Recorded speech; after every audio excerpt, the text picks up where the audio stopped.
Hello and welcome to this new Android development tutorial. This is part 2 of how to make a drawing app for Android. In this video we will continue working on our PaintView.java class. So let's start.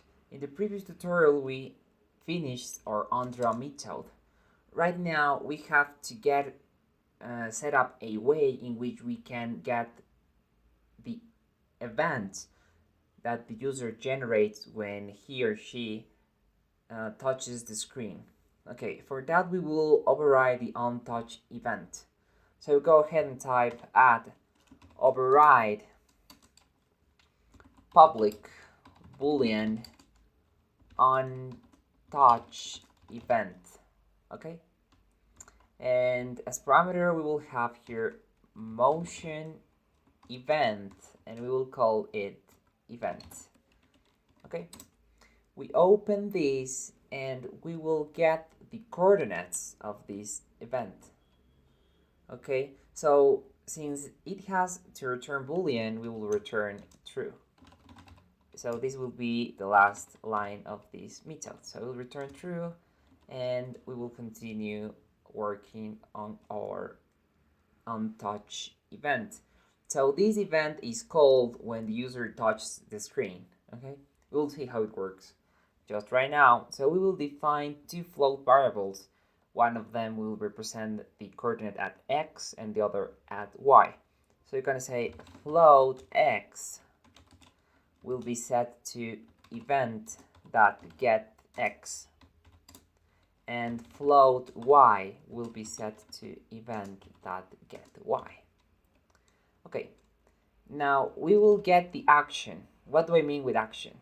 Well, when the user touches the screen, that's one action. When the user moves the finger around the screen, that's another action.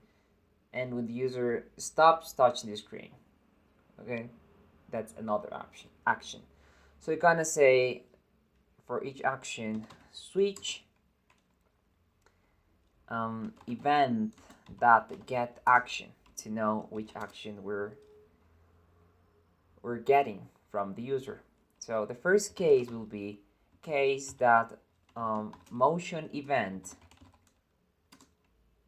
indicates it is action down. So when the user touches the screen, so it will be motion event that action down.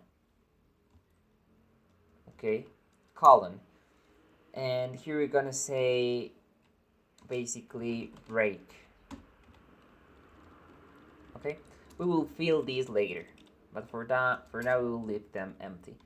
So that's the first case. Now the next case will be action move. So you're gonna say case motion event action move, and we will break again, and end the line with a semicolon. Okay, and the next one and the last one will be case motion event that action app.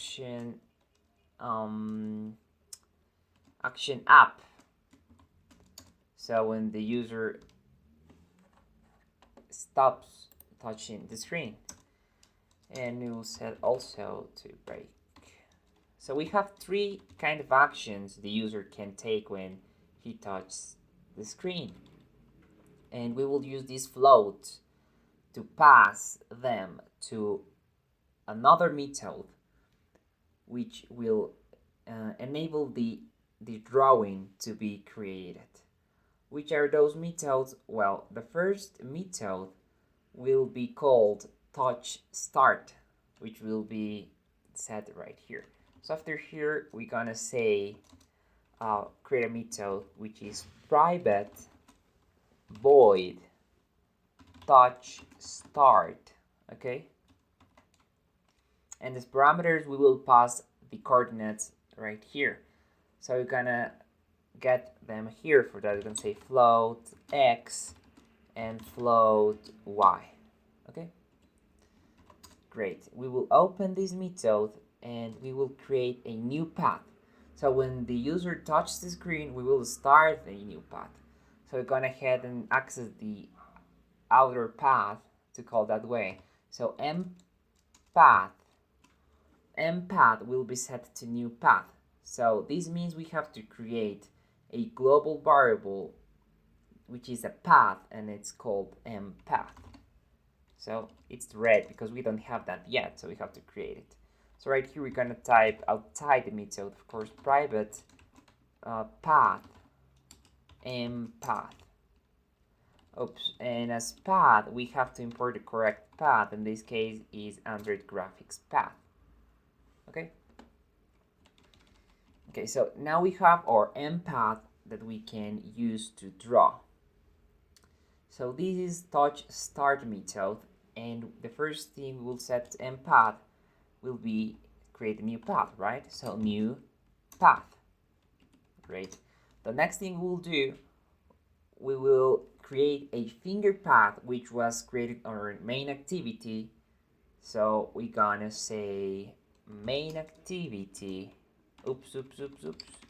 main activity dot finger, which was uppercase, so finger path, and we will call this FP. And this will be set to new, so new element, new main activity dot finger path, and we have to pass the color of what we want the path to be. In this case, we want to be black. Then we can change it. So color dot black. So we'll pass the black color, and we'll pass the stroke width. So how can we kind of know how big should the stroke width be? Okay, well, basically we will start with a basic stroke width size, which in this case will be 10, which is kind of a slim stroke width. We can then increase the stroke width if we want, or decrease. I don't think we will decrease, but if you want, you can. Okay, so in touch start, we pass the color, the stroke width. The color is black, the stroke width will be 10, and we have to pass the new path, which in this case is mPath. Okay, great. And in order for us to add this path to the place in which we stored the other paths, we'll go and say paths that add, and we'll say add FP. Okay, great. So we have to reset the path and move to the coordinate the user is touching. To do that, we're going to say mPath that reset, and then we will say mPath that move to x comma y. Okay, great. And now we have our new path. Now if we want to keep track of the current movement of the user, we'll have to create global variables that will help us to do that. For example, we will create two variables to store the current x and y position, right? So we could say private float x, or actually a new name, maybe mx, and we're gonna say private float my. Okay, so after we move to this path, we will set and save those coordinates for later use. So you're gonna say mx is set to x, and my will be set to y. Okay, so this is basically what we will do when with the touch start method. And where do we have to call this method from? Well, we will call it from our onTouch event. Okay, so this is the first method, first action. So we will go to our onTouch event, which is just right here, and in action down we have to call touch start. So you can say touch start, and we'll pass x and y. And after all this, the view class requires us to invalidate the previous view in order for us to make it look smooth. So to do that, we're gonna say just invalidate. Okay. Okay. Next we have the action move. Okay. So for this action, we will create another method. Which method will be? Well, it will be the touch move method. Okay. For that, we will go and create them right here. We're gonna say private void touch move, and these parameters again we will have x and y. So float x, comma float y. Okay, and inside these we will have to kind of get how much the finger has moved from the previous position, which was saved with these variables I'm selecting right now.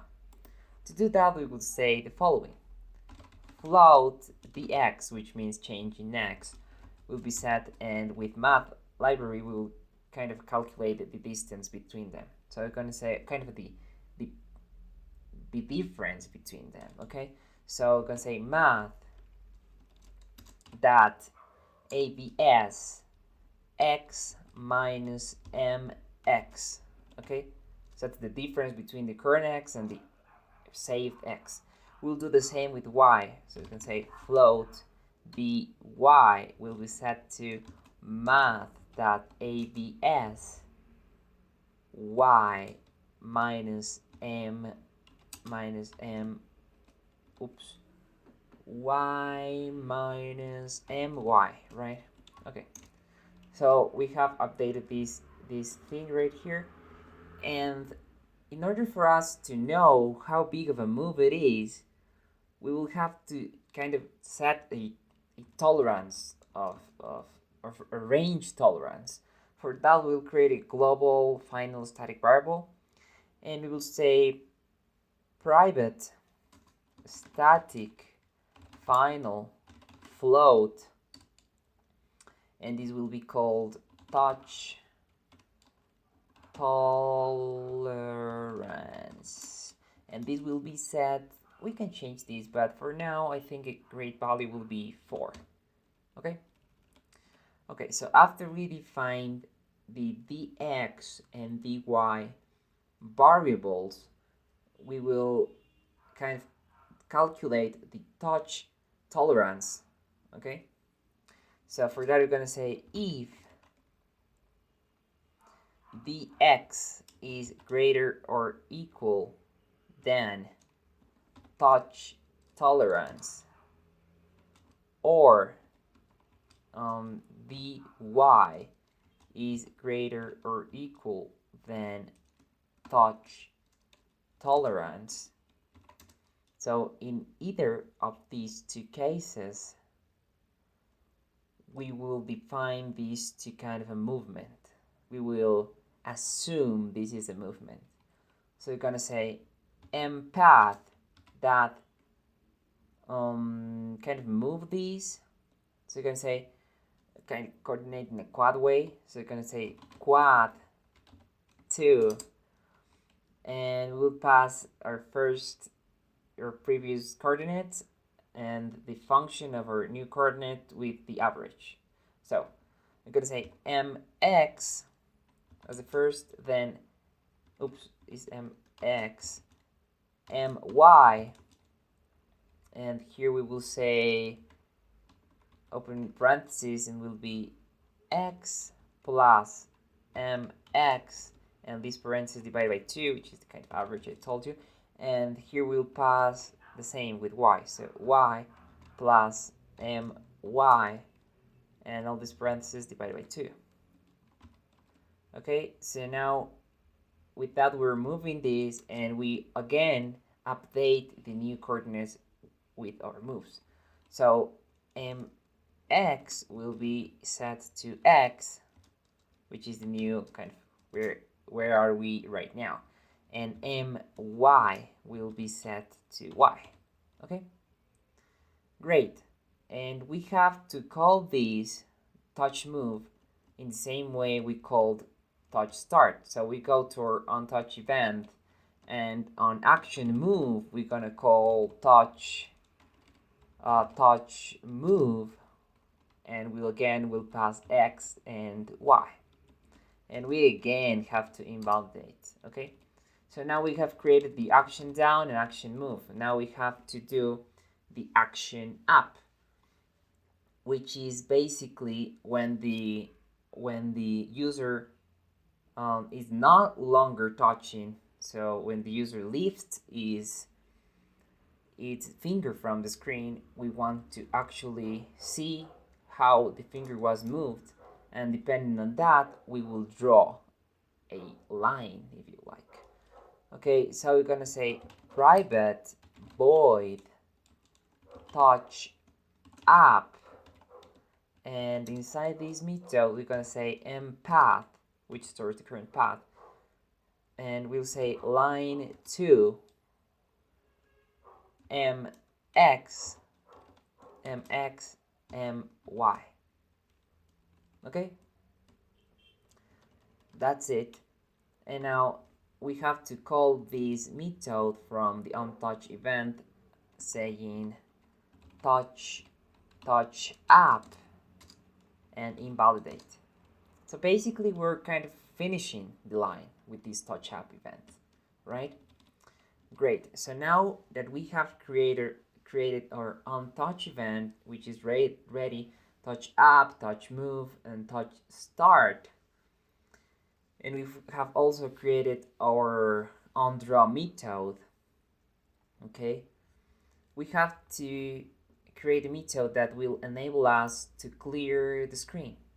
So we go below this method and we'll create, so this method should be accessible from outside the class. So we're going to create public void clear method to clear, and what we will change will be first the paths array list, so paths that clear, and we will invalidate. Okay, and basically that will be it for now.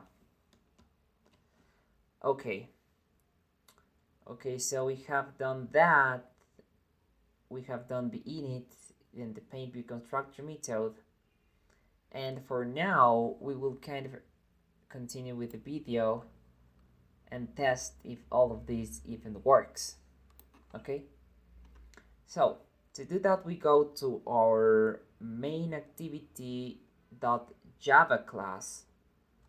Okay, right here, and all we have here is our finger path and our onCreate method, right?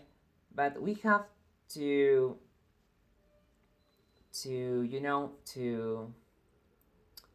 create more methods right here. Okay, so first we will initialize these on the onResume method, which is kind of good practice. So we're gonna override protected void onResume. Okay, we open the element that will say super that onResume, and we'll create a global variable that will enable us to know if the app is initialized or not. So we can say private is draw init, and oh, it's boolean, sorry, private boolean is draw init, and inside the onResume method we will check if negation is draw init. So if it's not initialized, we will set is draw init to true, and before this we will initialize. Okay, so we can say init draw. That will be the method name we will use to initialize our drawing app. So we have to create it because we don't have it yet. So we go below this and say private void init draw. We open the method and we start initializing this. Okay, so we have to create the PaintView we have to get the PaintView we created in code. For that we're gonna say outside this private PaintView will be set to, okay, so private paint view, which is the name. And now inside init draw, we will initialize it to access the XML element. So we're gonna say paint view and find view by IP r.id dot paint view. Okay, so we get the paint view. Now we have to initialize the screen metrics, which we will pass to the paint view class. So remember we used the screen metrics. Okay, so we're gonna say these play metrics, and we'll call these metrics. Okay, and we set new display metrics. Okay, now we will get the metrics of the display. To do that, we're gonna say get window manager dot get default display dot get real metrics, and as parameter we will pass our metrics element. So this will get the metrics of the screen size which we need. So we're gonna say now that we have the metric, we can initialize the paint view. So to do that, we need to say paint view dot init, and we'll pass metrics. Okay.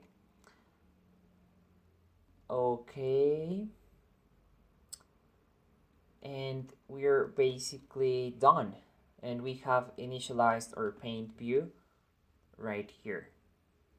Okay, we have initialized the paint view, and now we also have to kind of test if this is working at all. Okay, so I will run the app right now to test if this is working or not. Okay, installing launching activity. Oops, something happened, I think. Let me see. I will do it again to see if it launches or crashes. And it crashes, so there's an error somewhere in the app. So we're going to open logcat and find what the error is. So we have error inflating class. Okay, so we have sort of error right here. Maybe our paint view class is not correctly created. Let me see. If we go to our activity main, here we have our class, our paint view class right here, which looks okay. I mean, looks great. Yeah, it looks great. It should work. So the problem is not here. Maybe in the paintview.java class. Okay, so we go to the paintview.java class, and right here we will see maybe we missed something. Okay, so extend view. Right here we are extending the view, and the constructor, maybe we have to pass the attribute set. Okay, maybe it is different method. So let's start with that. So here in the constructor, apart from the context, we will also say attribute set, and we will call it attrs, attributes. Okay, and apart from context, we also pass attributes. So maybe that previously was incomplete, now it should work. Let me see. So maybe something else is wrong. I don't think so. Let me see. It looks, for me it looks okay. It looks okay. So maybe that's the error. I will run again to check if it works now. If it doesn't work, we'll have to see what happens. Well, okay. Now it's actually working, so that was the error. And as you can see, if I touch on the screen, I start drawing, which is awesome. Okay, so we're drawing in black with a stroke color, with a stroke size of 10, if I'm not wrong. So if we go to the app and change these parameters, we can see what is going on. Here in touch start, we can change the stroke width from 10 to 20, for example. Okay, So I will run the app with 20 strokes width, and let me see what happens. So if I touch, it is now thicker, as you can see. Okay, and it's still on black. So as you can see, it ends in the rounded corner. So we have set that up in the init method. Okay, so this is how our paint app works. This is for this video. I hope you enjoyed it, and I see you in the next one, in which we will add more features and make it more usable. Thank you for watching, and I see you in the next one.